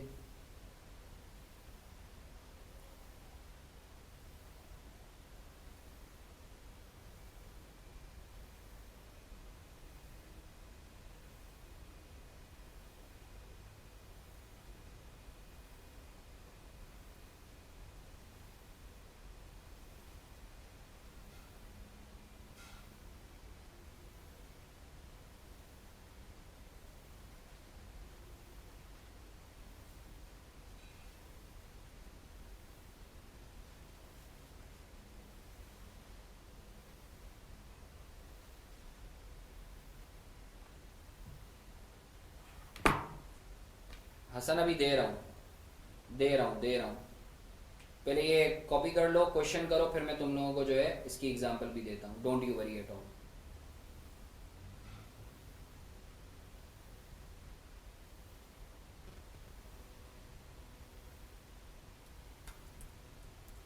तुम टेंशन नहीं लो, सिर्फ प्रैक्टिकल नहीं बल्कि उससे भी बढ़ के तुम लोगों को एग्जांपल्स मिलेंगे, you don't need to worry at all.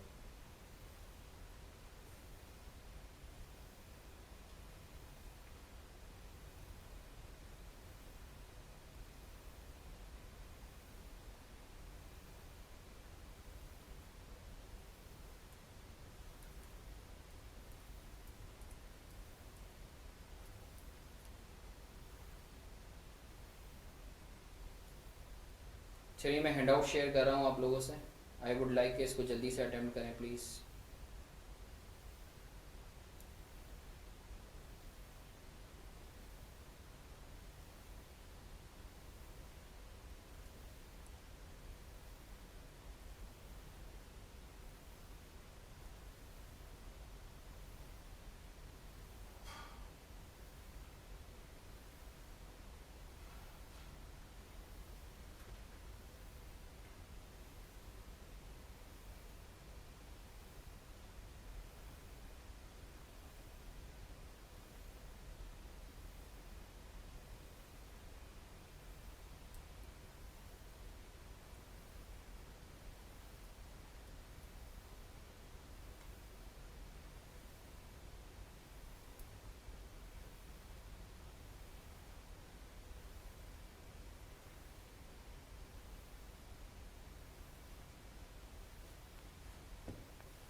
Sir sir ये हैंडआउट आपको नज़र आ रहा है सर?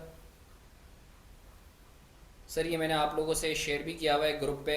जल्दी से जो है आप इसको सॉल्व करो, मुझे कैश प्रॉफिट निकाल के दो, फिर हम लोग लॉजिक पे बात करते हैं। सही है ना? जल्दी जल्दी छेती छेती आप लोग सब सॉल्व करेंगे सर। मैं ग्रुप पे भी हैंडआउट शेयर कर रहा हूँ सर। क्वेश्चन 1 करो, जो 1 कर ले वो 2 करे, जो 2 कर ले वो 3 करे, जो 3 कर ले वो 4 करे। सही है ना? सर जल्दी जल्दी करेंगे सर, जल्दी जल्दी करेंगे। शाबाश। I would like all of you to please attempt the question.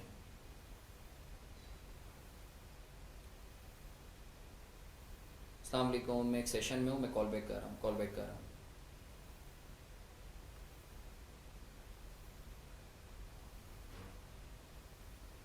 Sir solve कर रहे हैं आप लोग?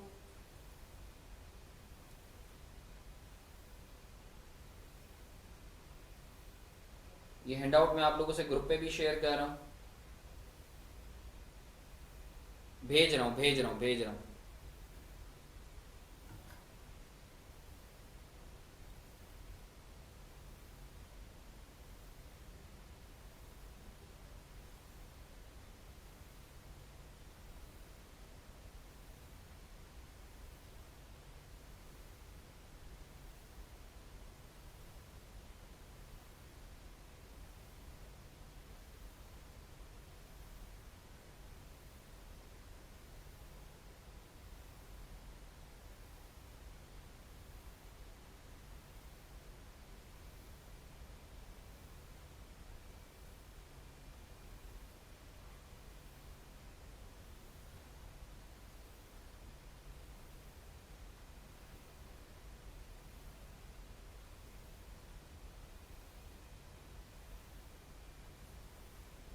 सर हैंडआउट आ गया ग्रुप पे? सर क्वेश्चन 1 करो, जो 1 कर ले वो 2 करे, जो 2 कर ले वो 3 करे। जल्दी जल्दी छेती छेती।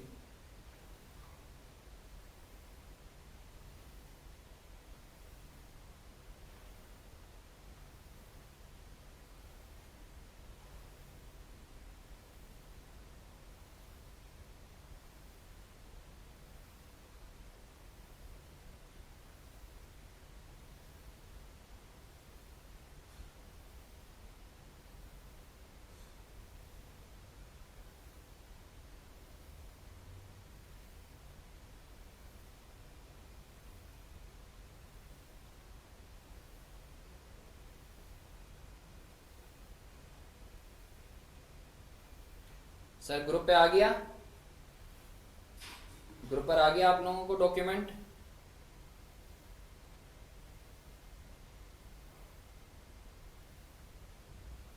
चलो सॉल्व करेंगे। शाबाश, जल्दी जल्दी छेती छेती, जल्दी जल्दी करेंगे। शाबाश।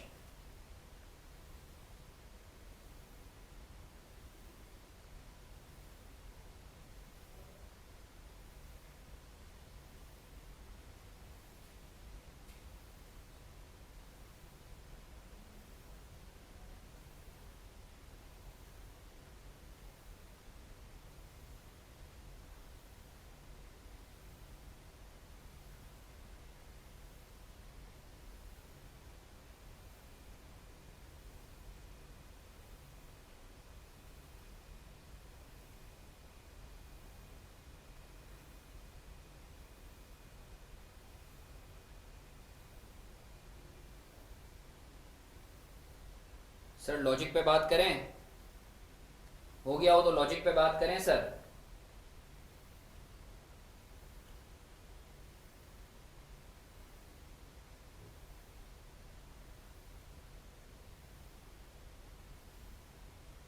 सर क्वेश्चन कर लिया हो तो लॉजिक पे बात करें।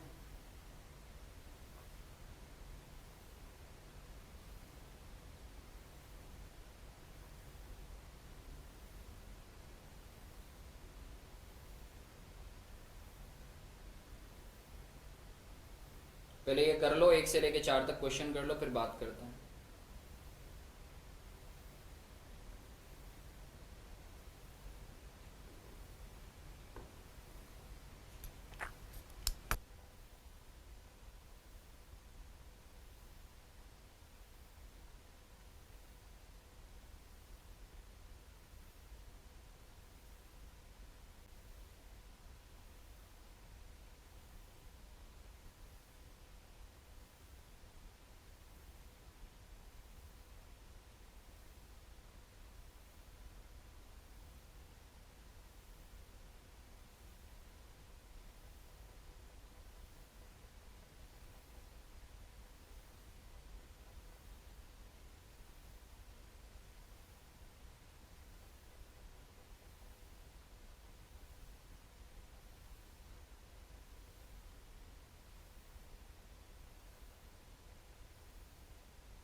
सर एक मैं करवा देता हूँ, बाकी तुम लोग जो है वो ट्राई करना, हम लोग आगे बढ़ते हैं। सही है, आजा सर।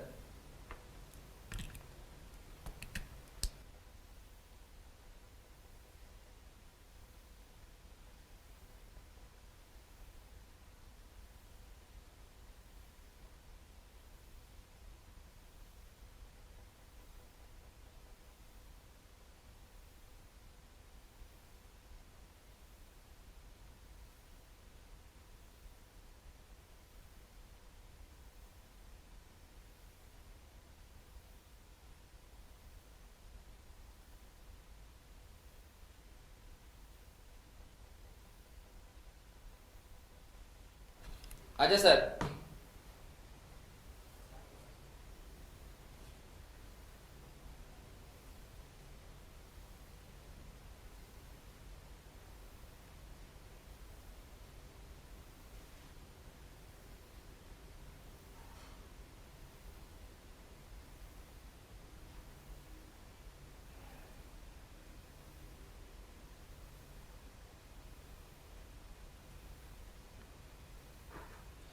सर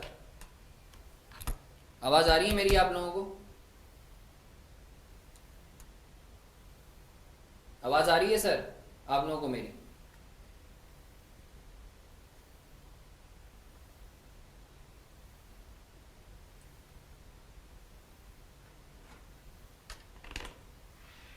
अच्छा सर, अब जो है लेट से क्वेश्चन नंबर 1 जो है, अब इसमें जो प्रॉफिट है ये मैं करवा देता हूँ, फिर हम लोग लॉजिक की तरफ बढ़ते हैं। प्रॉफिट है आपका लेट से 2 मिलियन। सही है। अकाउंट रिसीवेबल आपका पिछले साल से क्या हो रहा है? अकाउंट रिसीवेबल आपका पिछले साल से बढ़ रहा है, तो आप क्या करेंगे? कम कर देंगे। सही है, 20,000 से। ठीक है सर। अच्छा, इसी तरीके से सर आपका जो अकाउंट पेएबल है वो पिछले साल से क्या हो रहा है? अकाउंट पेएबल आपका पिछले साल से कम हो रहा है, तो आप और कम कर देंगे। इन्वेंट्री आपकी पिछले साल से क्या हो रही है सर? इन्वेंट्री आपकी पिछले साल से कितने से आपकी इन्वेंट्री जो है वो कम हो रही है, ज़रा मुझे बताएंगे सर? अमोटाइजेशन एक्सपेंस और डेप्रिसिएशन एक्सपेंस एक ही चीज़ होता है, बस अमोटाइजेशन एक्सपेंस इंटेंजिबल पे लगता है और डेप्रिसिएशन एक्सपेंस टेंजिबल पे लगता है। टोटल बताएंगे कैश प्रॉफिट कितना है? कैश प्रॉफिट कितना है मुझे बताएंगे? कैश प्रॉफिट कितना आ रहा है सर, मुझे बताएंगे प्लीज़? कैश प्रॉफिट कितना आ रहा है? 2045,000। ठीक है सर।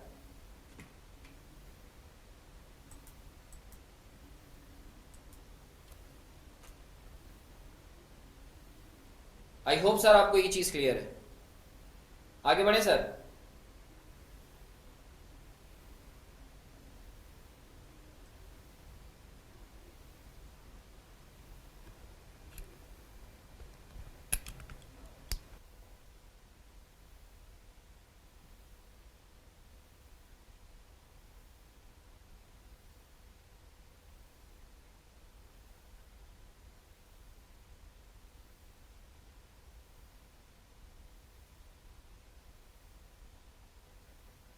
एक और लिंक शेयर कर रहा हूँ ग्रुप पे।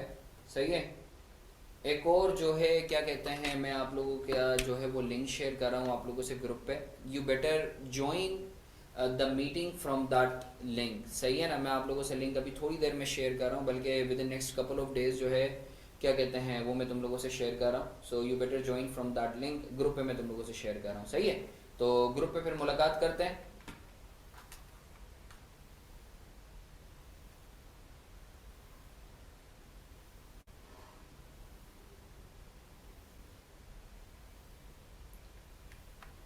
बच्चा दूसरे ग्रुप से, हसन वो जो मैंने ग्रुप पर जो लिंक शेयर किया है ना उससे ज्वाइन करो, उससे ज्वाइन करो। ठीक है ना? जो ग्रुप पर मैंने लिंक शेयर किया है उससे ज्वाइन करो तुम लोग। सही है। ग्रुप पर मैं जो है वो लिंक शेयर कर रहा हूँ। ठीक है, जबरदस्त, बहुत अच्छे क्वेश्चन नंबर 3 और 4 भी करो। ठीक है, जल्दी से जो मैं लिंक शेयर कर रहा हूँ उससे ज्वाइन करो। जबरदस्त रिदा, दैट्स सो अमेजिंग। ठीक है, मैं लिंक शेयर कर रहा हूँ उससे ज्वाइन करो। भले 5 मिनट का ब्रेक ले लो, 5 मिनट के ब्रेक के बाद हम लोग क्विकली स्टार्ट करते हैं।